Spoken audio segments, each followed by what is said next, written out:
So hello everyone, welcome to my channel. तो I hope कि आपकी हेल्थ अच्छी होगी, राइट।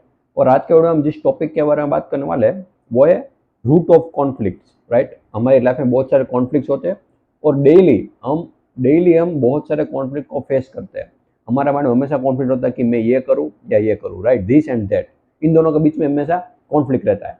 तो आज हम उसकी रूट में जाने वाले हैं और इसके बारे में भी डिस्कस करेंगे कि अगर इसको हमने सोल्व नहीं किया, मतलब कॉन्फ्लिक्ट का जो डिसएडवांटेज होता है हमारे ब्रेन पर, उसके बारे में भी हम बात करेंगे, राइट। उसका जो डिसएडवांटेज हमारी लाइफ पर होता है उस पर भी हम डिस्कस करेंगे। तो ये बहुत ही इंटरेस्टिंग वीडियो होने वाला है, तो इस वीडियो को पूरा ध्यान से देखना।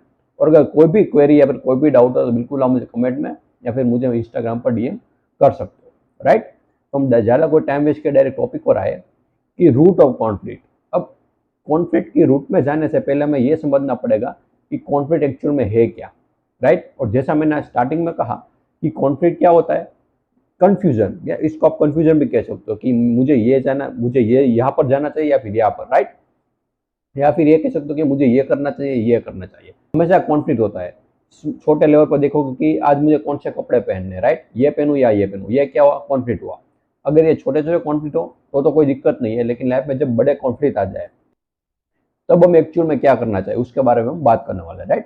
तो आई होप कि आपको ये क्लियर हो कि कॉन्फ्लिक्ट क्या होता है, राइट। अब हम देखते हैं कि इसके डिसएडवांटेज क्या होते हैं, मतलब इसके नुकसान क्या होते हैं, कॉन्फ्लिक्ट होने से हमारी लाइफ पर क्या इंपैक्ट आएगा, राइट। तो देखिए, हम जो फूड कंज्यूम करते हैं उससे हमें क्या एनर्जी मिलती है, राइट। अब एनर्जी बहुत सारी जगह पर वेस्ट होती है। उसमें से सबसे बड़ा जो मेन रीजन है वेस्ट होने का, वो हमारी ब्रेन में जब ऐसे कॉन्फ्लिक्ट अराइज होते हैं, कॉन्फ्लिक्ट क्रिएट होते हैं, तो उसके ऊपर बहुत सारी एनर्जी वेस्ट हो जाती है। और इसकी वजह से क्या होता है, कॉन्फ्लिक्ट होने की वजह से हमारा ब्रेन भी धीरे धीरे उम्र के साथ डल होता लगता है, राइट। अब बहुत सारे लोगों को जो 50, 60 या 70 ईयर्स के हो गए, उसका ब्रेन देखोगे तो वो जो ज़्यादा सोचने की जो कैपेबिलिटी है वो उनकी कम होने लगती है। क्यों? क्योंकि उनकी लाइफ में एक कॉन्फ्लिक्ट बहुत बड़ा रीजन है जिसकी वजह से उनका ब्रेन धीरे धीरे डल होने लगा है, राइट। तो हमें इसको समझना बहुत ही जरूरी है। अगर कॉन्फ्लिक्ट को हमें इसी एज में अगर हमने उसको मिटा दिया या फिर बहुत हद तक कम कर दिया तो हमारा ब्रेन ज़्यादा टाइम तक एक्टिव हो सकता है, राइट। ज़्यादा उम्र तक हमारी थिंकिंग कैपेबिलिटी को हम रख सकते हैं। तो कि आपको डिसएडवांटेज जो था वो भी क्लियर हुआ, राइट।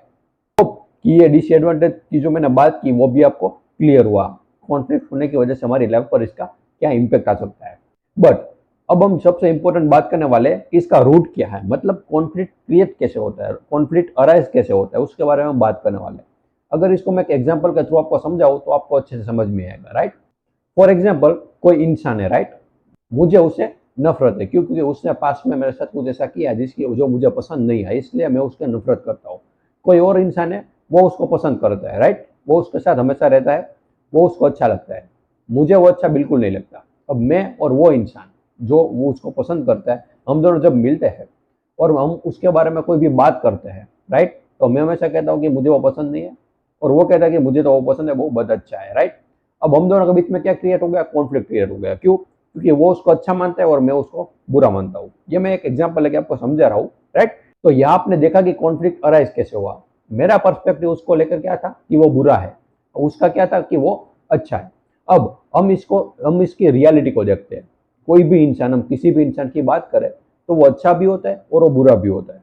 मतलब बुरा में कब लगता है, जब हम उसकी कुछ बुरी क्वालिटी, या फिर ऐसा भी कह सकते हैं कि वैसी क्वालिटी में देखता हूँ जो मुझे पसंद नहीं है, राइट। मे भी किसी और को पसंद हो सकती है क्वालिटी, लेकिन जब मैं देखता हूँ ये क्वालिटी उनके अंदर तो मुझे वो अच्छा नहीं लगता। इसको आप पर्सपेक्टिव वाइज कह सकते हो कि मुझे वो पर्सनली पसंद नहीं है।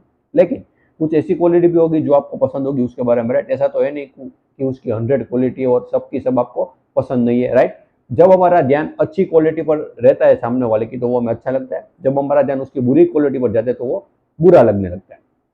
तो सेम बात उसके लिए भी लागू होती है। जिसको वो पसंद था, जिसको वो अच्छा लगता था, तो उसने क्या देखा, उसकी अच्छी क्वालिटी को देखा, राइट। जब बुरी क्वालिटी देखा तो वो पसंद भी नहीं आएगा।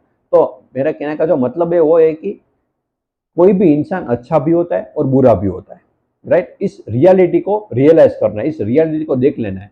तो क्या कभी भी कॉन्फ्लिक्ट क्रिएट हो सकता है? क्या आप कभी भी किसी भी इंसान को देख कर ये कहोगे कि ये मुझे पसंद नहीं है, राइट। पहली पहली इमेज में अगर आपको पसंद भी ना आए, लेकिन तुरंत आपको रियलाइज हो जाएगा कि कोई भी इंसान अच्छा या बुरा नहीं होता। मुझे मुझे वो भी पसंद नहीं है, इसका मतलब मैंने कुछ बुरी क्वालिटीज देखी है जो मुझे पसंद नहीं है, राइट। जब मैं उसके अंदर अच्छी क्वालिटी देखूंगा तो मुझे पसंद भी आने लगेगा। तो कोई भी इंसान अच्छा या बुरा दोनों होता है। सेम हम पे भी लागू पड़ते हैं, राइट। हम हमारे अंदर भी कुछ अच्छाइयाँ है और कुछ बुराइयाँ है। तो इस रियलिटी को जब हम देखते हैं तो कॉन्फ्लिक्ट अपने आप जड़ से खत्म हो जाता है। इसका मतलब, इसको मैं एक लाइन में समअप करूँ तो कॉन्फ्लिक्ट तब अराइज होता है जब हम किसी भी चीज़ के रियलिटी को एज इट इज नहीं देखते, राइट। एज इट इज नहीं देखते, उसको हम हमारे पर्सपेक्टिव से या फिर हमारे जो चश्मे में फिल्टर लगा होता है उसके थ्रू देखते हैं, राइट। मतलब हमारी जो कंडीशनिंग है, हमारे जो थॉट प्रोसेस है, हमारा जो बैकग्राउंड है, उसकी उन सब फिल्टर के थ्रू हम उनको देखते हैं, उनको हम डायरेक्ट एज इट इज नहीं देखते, जिसकी वजह से कॉन्फ्लिक्ट अराइज होता है। ऐसे ही मैंने यहाँ पर एक एग्जाम्पल एक इंसान का लेके बताया, वैसे भी कोई भी सिचुएशन हो, अच्छी या बुरी दोनों होती है। अगर कोई अच्छी सिचुएशन है तो वहाँ पर हमें बुरी के लिए प्रिपेयर होना होगा, और जब भी कोई बुरी सिचुएशन आती है तो हमें पता होना चाहिए कि बुरी भी सिचुएशन आती है तो वो चली भी जाएगी, कभी भी परमानेंट रहने वाली नहीं है, राइट। जो हम नॉर्मली सुनते भी है कि बुरा वक्त का भी बुरा वक्त आता है, राइट। तो कोई भी सिचुएशन हो वो भी आती है और चली जाती है। हम किसी भी चीज़ की जब रियलिटी को देखते तो वहाँ पर कॉन्फ्लिक्ट का एंड हो जाता है, और यही मुझे समझाना था इस वीडियो के थ्रू। बहुत ही इंपॉर्टेंट पार्ट है ये, और कॉन्फ्लिक्ट को हमें जड़ से खत्म करना बहुत ही जरूरी है, राइट। तो आई होप कि आपको समझ में आया, जो भी मैंने यहाँ पर समझाया बहुत ही इंपॉर्टेंट बात थी ये। कॉन्फ्लिक्ट अराइज कैसे होता है, उसके नुकसान क्या होते हैं, और उसको हम कैसे जड़ से खत्म कर सकते हैं, राइट। आई होप कि आपको तीनों चीज़ें क्लियर हुई। फिर भी कोई भी डाउट हो तो बिल्कुल आप मुझे कमेंट में पूछ सकते हो, right. And thank you so much for watching this video.